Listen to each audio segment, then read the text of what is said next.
There's a fascinating medrash on the second pasuk in this week's parsha.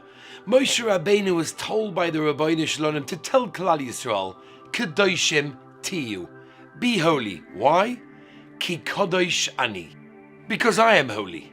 Says the medrash on those words, you would have thought that perhaps you could also reach the same level as the Rabbi Shalom in holiness. And then the Torah has to say no, that's not possible. Ki Kadosh ani, because my level of holiness, says the Rabbi Shalom, is a totally different level. You'll never get there. Asks the Chedusha Alev, really?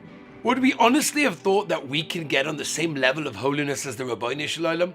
That we needed a pasuk to tell us that we can't? Answers the Chedusha Alev, yes.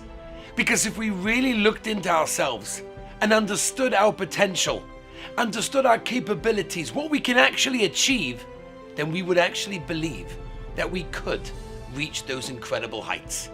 And that's why the Torah had to say, even if you think that, and even if you possibly can, the Rabbi Shalom is still higher.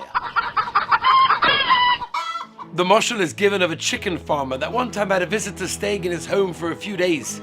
He gave this visitor a tour of his chicken farm, and the visitor notices an eagle in the middle of all the chickens.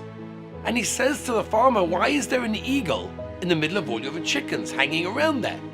So the farmer says, I'm sorry, I don't accept what you're saying. I don't understand what you're saying. That's not an eagle. It looks a bit strange, I get it. But that's a chicken like all the other chickens. The visitor, determined to prove his point, later on that night, went into the chicken coop and made his way over to the eagle.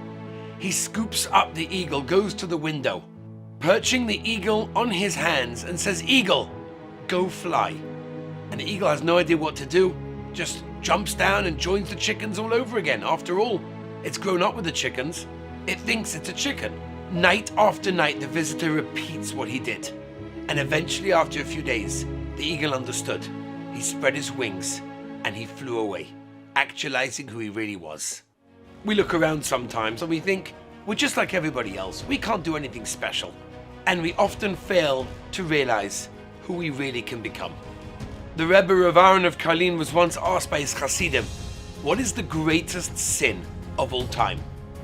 The Rebbe thought for a moment and he responded, the greatest sin is failure to realize one's true potential, and that he's a child of the King of Kings, the Melech Malchem Lochem.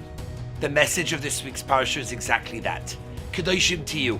Every single one of us have so much inside of ourselves. We just have to actualize it. We have to realize it. Have an amazing Shabbos.